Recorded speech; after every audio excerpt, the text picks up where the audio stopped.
Well, Obama hoped nobody connected these dots. He got more money from Wall Street than John McCain did. Did he really? Yes. Folks, I think this is big. Jimmy Dore exposed how Obama and Wall Street were effectively working hand in hand, arguing that once their interests were served, Obama pivoted to an agenda that focused on dividing the country. And one of the great ways to manufacture consent for the establishment is to divide and conquer. That's what identity politics is. It's the opposite of Martin Luther King. That's why today's video is not to be missed. So here we go. You know, the way I said it was Barack Obama made sure the bankers got their bonuses while he kicked 5.1 million families out of their homes. Not people, 5.1 million families. And then you find out that he got more money from Wall Street than John McCain did. And you find out that... Did he really? Yes. And that there was an email from Wall Street, from Citigroup to the Barack Obama campaign with a list of people they wanted in his cabinet. Every person on that list ended up in his cabinet. And the reason I know that, because that got released by WikiLeaks, and that's why they've been trying to kill Julian Assange ever since. And so they all are working. He wasn't a departure from George W. Bush, Barack Obama, just his skin color. He took us from 2 wars to 7. He gave us a right-wing healthcare plan, which came out of the Heritage Foundation, and he gave us Mitt Romney's healthcare plan. So and he deported all those. He dropped more bombs than George Bush, and nobody noticed. So, this email that Jimmy talked about was sent in 2008 by Citigroup executive Michael Froman to John Podesta, who at the time was one of Obama's transition team co-chairs and would later become Hillary's campaign chairman. Froman wasn't some random executive either. According to Fortune, he helped introduce Obama to the Wall Street donor network when he first emerged on the national scene. He later joined the 2008 transition team and eventually landed a role in the Obama administration as an advisor. As for the email itself, Michael attached 3 lists, which included the names of African American, Latino, and Asian American candidates, broken down by the cabinet and deputy and the under, assistant, and deputy assistant level. So, surprise, surprise, most of those people ended up serving in Obama's first cabinet, which is a huge conflict of interest because a bank at the center of the financial crisis basically handpicked who gets to bail them out. You all remember that? And that's why they wanted to have Kamala Harris. That was their first choice. The donor class was Kamala Harris.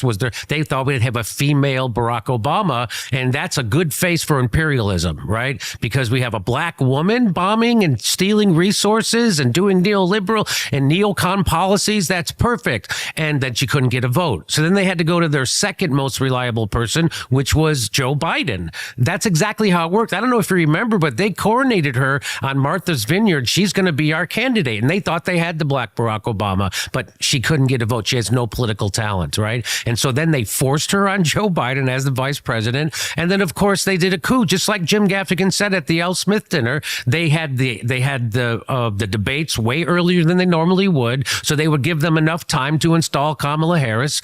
And that's exactly what happened. A lot of people on the left dismiss Jimmy as a conspiracy theorist or accuse him of connecting unrelated events to push his own version of events. But, did we see that? Even Obama said during one interview with Ezra Klein, I think what we're seeing now is Joe and the administration are essentially finishing the job, adding 90% of the folks who were there in my administration, they are continuing and building on the policies we talked about. Okay, in other words, that means he confirmed that Joe was installed by pushing Bernie aside for a second time. Then, when Biden's mental decline became impossible to hide, the Democrat donor class pushed him out as well and quickly endorsed Kamala without a competitive primary. The media also played a major role in all of this, and Jimmy was sure to break it all down in detail. We know that after Occupy Wall Street and the Tea Party, then the major newspapers, the mentions of racism and white supremacy, people have studied this. I'm not making this up. I'm just quoting studies, and went through the roof. And why is that? That's because, as Chomsky taught us, the newspapers aren't there to inform you. They're to manufacture consent. And one of the great ways to manufacture consent for the establishment is to divide and conquer. It's been there ever since World War II. It's been divide and conquer. And that's exactly exactly what they did. So they got everybody hyper, that's what identity politics is. And it's got everybody till you identify with your skin color. It's the opposite of Martin Luther King. It's the opposite of judge someone by the content of their character. Exactly. And so now everybody's identified with their gender or their sexual preference or their skin color or their ethnicity. And they got us all siloed off and split up. They want us fighting over things that just help your little, you fight over trans rights, fight over reparations, fight over this, instead of fight over something that helps everybody. And that's what divide and conquer is. And that's why we are where we are, Tucker. That sure made a lot of sense to me. I mean, no one really could have said it any better. Some people refer to this trend as the Great Awakening, I think, and there's actually a fair amount of data behind it. But I want you to take a look at this interesting graph. Notice how the term racism exponentially exploded in usage across many left-leaning outlets. So here's another one when it comes to terms like systemic, cultural, institutional racism, or racial inequality. At the same time, these same outlets were trying to tie the issue to white privilege, white supremacy, or literally whiteness in general. You can run the same experiment with almost any identity politics related term and find similar patterns. It's really not that difficult. So let's bring it back. Where does Obama fit into all of this? Well, in 2004, he delivered a keynote speech at the DNC where he said, "There's not a liberal America and a conservative America. There's the United States of America. There's not a Black America and a white America and a Latino America and an Asian America. There's the United States of America." So this type of messaging was also repeated when he first ran for president. And many people viewed this election as this genuine turning point. But somewhere along the way, he changed course and he leaned pretty heavily on this political tribalism, something that he continues to capitalize on to this very day. This has to do with something more precious, which is, who are we as a country and what values do we stand for? And this idea, and I've noticed this among some wealthier folks who, you know, after George Floyd, they were right there, and a bunch of companies were talking about how they cared about diversity and they wanted to do this and they were all for that. And they are mute right now. But what that tells me is it was okay when it was cool and trendy. And when it's not, not so much.